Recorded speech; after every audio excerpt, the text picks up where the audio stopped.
right after high school, I enlisted in the Navy for a 6-year term, 4 years active, 2 years inactive. And my duty station on ship when we were out at sea was helm, lee helm, and after steering. Basically, my job was to steer the ship and to control the speed of the ship. And it was pretty good. Most of the time, I would be up on the bridge, and I'd get to see a lot of what was going on. But then, right behind me on my right side was the station for the quartermasters. And the quartermasters were our navigators. And of course, they had all of the different navigational equipment to use, but sometimes they would, for exercise purposes, pretend like the power had gone out to their navigational equipment, and they would use this little instrument called a sextant. It's been around for about 300 years, and it really hasn't changed much since then. And although I was not trained on it, I would watch them. Basically, it's a kind of a fancy protractor. It measures the angle of a celestial body with the horizon. You can use the sun or the moon or specific stars. And so one of the quartermasters, when they would do these exercises, they would go out onto the weather deck, and then they would use this little, looks like a little kind of telescope. And then there's 2 mirrors here, and you have this arc. And what they would do is they would look through the telescope at the horizon, and then they would find whatever celestial body they wanted to use. Usually, if it was at night, it would be a star. Sometimes Polaris, the North Star, or Orion, or any number of different stars that they could use. And then they would move this arc and then align that with the horizon. And then the quartermaster would yell out, "Mark!" And the quartermaster inside then would mark the time in seconds, minutes, and hours. And then the quartermaster outside with the sextant would give the reading, whereby the quartermaster inside would write it down. And what they would do is they would do this over a certain amount of time and do multiple readings. And then they would break out their charts and do their computations. And from that, they would give us our position, our direction, and our nautical speed, all within a variance of maybe 1 mile on the globe. That's pretty good for a little instrument like this that's been around for so long and hasn't changed. But the key to all of that was that they had to know what star to measure from. If they did not know the star, or used the wrong star, or used a different star each time when they were doing their measurements, they would have no reference point. And thereby, we would be lost. We wouldn't know where we were, or where we're going, or how fast we're going. We would be lost out at sea. But that was their job, to know the stars. There are many stars, points of interest, as I mentioned at the beginning of Mass, that we can follow. Some can lead us closer to God. Some can distract us and take us away from God. So the question remains, just as it was a good lesson for nautical navigation, it's also a good lesson for us in the spiritual life. For spiritual navigation, what stars do we chart the course of our lives? What stars do we chart the course of our lives? In the Scriptures, whenever a star is mentioned, usually stars are meant to give us a sign or a symbol of the transcendence, the mystery of God. First of all, the stars give us hope because they are like beacons that shine in the darkness. And they give us direction and keep us from getting lost.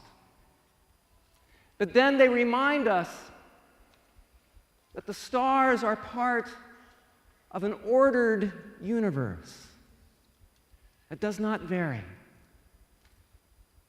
And no matter how hectic, no matter how unpredictable our life can be on earth, when we look at the heavens, when we see the stars, they remind us of our Creator, who is unvarying, who is in control of all things. And so when something comes out and breaks out of that order, like a brilliant star, something that is extraordinary, then the Scriptures want us to take note of that. Is it something good or something ominous? Have you ever heard of the word Mazel Tov? Mazel Tov! You've heard that word before, right? It's Yiddish. Basically means good luck or congratulations. Its origins go back to the Hebrew. Tov means good. Mazel means star. The literal translation means good star. It goes back to ancient times when people believed that there are good stars that can lead us to good things, that can keep us from getting lost in life. And then there are bad stars, they believed, that if we follow those bad stars, we will get lost, that they will lead us to calamity and to disaster. In fact, the word disaster comes from the Greek, dis, meaning bad, astros, star. Disastrous means bad star. There are many points of interest that we can follow in life. Some can lead us to the good, to God Himself. And some can lead us far away from the good. By what stars do you chart the course of your life? There was a story that was written in an article in a local Gazette magazine about a captain, it's a true story, Captain Eleazar Hall. And he was from Bedford, Massachusetts, and he lived in the time of the great sailing ships, or I should say really kind of at the end of that time. But he was well respected. He was a legend, actually, because he worked hard. He stayed out longer at sea. He lost fewer men while catching more fish than anybody else. He was a great sea captain, and he had an uncanny ability to navigate without any of the navigational charts. He stayed out at sea for 2 years one time without any kind of navigational charts. And so one time they asked him, "How do you do this?" And he said, "Oh, I just go up onto the deck. I listen to the wind and the rigging. I get a sense of the drift of the sea. I look up at the stars. And then I set my course."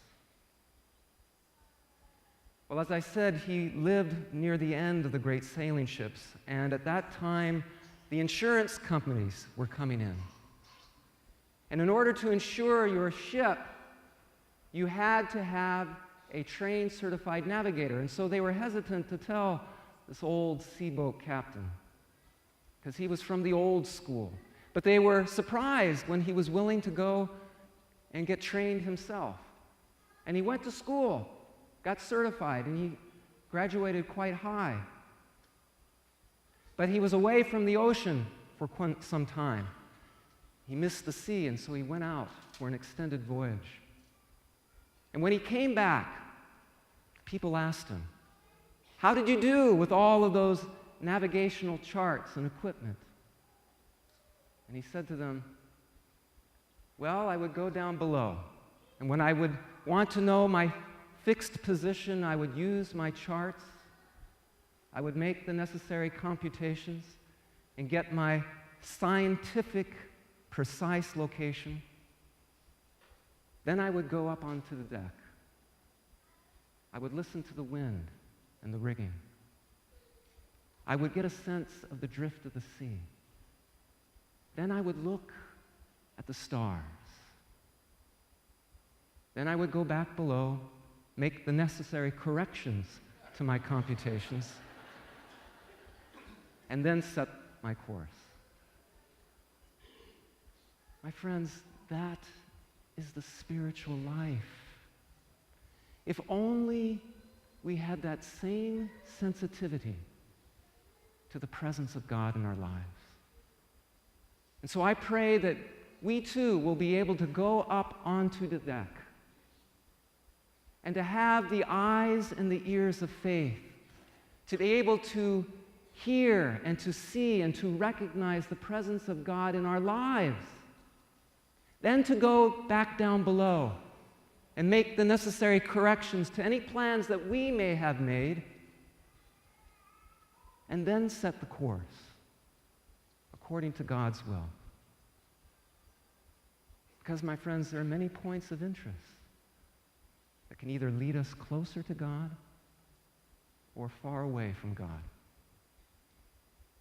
And so it remains. By what stars do we chart the course of our lives? God bless you.